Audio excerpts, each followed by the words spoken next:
व्यवस्था विवरण अध्याय 3। व्यवस्था विवरण अध्याय 3। तब हम मुड़कर बाशान के मार्ग से चढ़ चले, और बाशान का ओग नाम राजा अपनी सारी सेना समेत हमारा सामना करने को निकल आया कि एद्रेई में युद्ध करे। तब यहोवा ने मुझसे कहा, उससे मत डर, क्योंकि मैं उसको सारी सेना और देश समेत तेरे हाथ में किए देता हूं, और जैसा तूने हेशबोन के निवासी एमोरियों के राजा सीहोन से किया, वैसा ही उससे भी करना। सो इस प्रकार हमारे परमेश्वर यहोवा ने सारी सेना समेत बाशान के राजा ओग को भी हमारे हाथ में कर दिया, और हम उसको यहां तक मारते रहे कि उनमें से कोई भी न बच पाया। उसी समय हमने उनके सारे नगरों को ले लिया। कोई ऐसा नगर न रहा कि जिसे हमने उनसे न ले लिया। इस रीति अर्गोब का राजा, अर्गोब का सारा देश जो बाशान में ओग के राज्य में था, और उसमें 60 नगर थे, वह हमारे वश में आ गया। ये सब नगर गढ़ वाले थे, और उनके ऊंची ऊंची शहर पनाह और फाटक और बेड़े थे, और इनको छोड़ बिना शहर पनाह के भी बहुत से नगर थे। और जैसा हमने हेशबोन के राजा सीहोन के नगरों से किया था, वैसा ही हमने इन नगरों से भी किया, अर्थात सब बसे हुए नगरों को स्त्रियों और बाल बच्चों समेत सत्यानाश कर डाला। परंतु सब घरेलू पशु और नगरों की लूट हमने अपनी कर ली।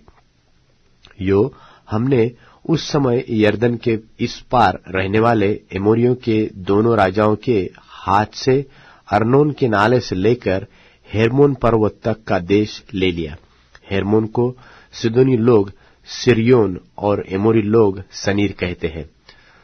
समथर देश के सब नगर और सारा गिलाद और सल्का और एद्रेई तक जो ओग के राज्य के नगर थे, सारा बाशान हमारे वश में आ गया।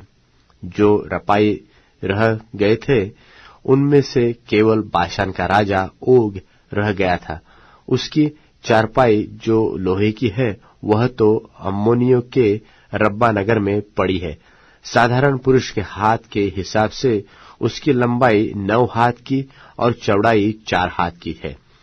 जो देश हमने उस समय अपने अधिकार में लिया, वह यह है, अर्थात अर्नोन के नाले के किनारे वाले अरोएर नगर से ले सब नगरों समेत गिलाद के पहाड़ी देश का आधा भाग, जिसे मैंने रूबेनियों और गादियों को दे दिया, और गिलाद का बचा हुआ भाग और सारा बाशान अर्थात अर्गोब का सारा देश जो ओग के राज्य में था, इन्हें मैंने मनश्शे के आधे गोत्र को दे दिया। सारा बाशान तो रपाइयों का देश कहलाता है, और मनश्शे याईर ने गशूरियों और माकावासियों के सिवानों तक अर्गोब का सारा देश ले लिया, और बाशान के नगरों का नाम अपने नाम पर हब्बोत्याईर रखा, और वही नाम आज तक बना है।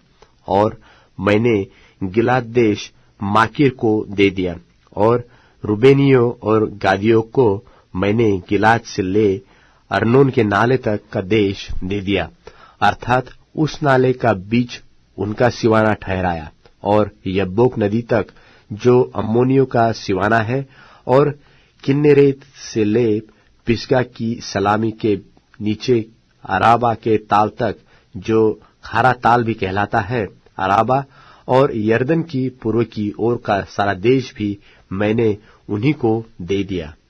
और उस समय मैंने तुम्हें यह आज्ञा दी कि तुम्हारे परमेश्वर यहोवा ने तुम्हें यह देश दे दिया है कि उसे अपने अधिकार में रखो। तुम सब योद्धा हथियारबंद होकर अपने भाई इस्राएलियों के आगे आगे पार चलो, परंतु तुम्हारी स्त्रियां और बाल बच्चे और पशु, जिन्हें मैं जानता हूं कि बहुत से हैं, वह सब तुम्हारे नगरों में जो मैंने तुम्हें दिए हैं रह जाए। और जब यहोवा तुम्हारे भाइयों को वैसा विश्राम दे जैसा कि उसने तुमको दिया है, और वे उस देश के अधिकारी हो जाए जो तुम्हारा परमेश्वर यहोवा उन्हें यरदन पार देता है। तब तुम भी अपने अपने अधिकार की भूमि पर जो मैंने तुम्हें दी है लौटोगे। फिर मैंने उसी समय यहोशू से चिताकर कहा, तूने अपनी आंखों से देखा है कि तेरे परमेश्वर यहोवा ने इन दोनों राजाओं से क्या क्या किया है, वैसा ही यहोवा उन सब राज्यों से करेगा जिनमें तू पार होकर जाएगा। उनसे न डरना, क्योंकि जो तुम्हारी ओर से लड़ने वाला है वह तुम्हारा परमेश्वर यहोवा है। उसी समय मैंने यहोवा से गिड़गिड़ाकर विनती की कि हे प्रभु यहोवा, तू अपने दास को अपनी महिमा और बलवंत हाथ दिखाने लगा है। स्वर्ग में और पृथ्वी पर ऐसा कौन देवता है जो तेरे से काम और पराक्रम के कर्म कर सके? इसलिए मुझे पार जाने दे कि यरदन पार करके उस उत्तम देश को, अर्थात उस उत्तम पहाड़ और लबानोन को भी देखने पाऊं। परंतु यहोवा तुम्हारे कारण मुझसे रुष्ट हो गया और मेरी न सुनी। किंतु यहोवा ने मुझसे कहा, बस कर, इस विषय में फिर कभी मुझसे बातें न करना। पिसगा पहाड़ की चोटी पर चढ़ जा और पूर्व, पश्चिम, उत्तर, दक्षिण चारों ओर दृष्टि करके उस देश को देख ले, क्योंकि तू इस यरदन के पार जाने न पाएगा। और यहोशू को आज्ञा दे और उसे ढाढ़स देकर दृढ़ कर, क्योंकि इन लोगों के आगे आगे वही पार जाएगा, और जो देश तू देखेगा उसको वही उनका निज भाग कर देगा। तब हम बेतपोर के सामने की तराई में ठहर गए।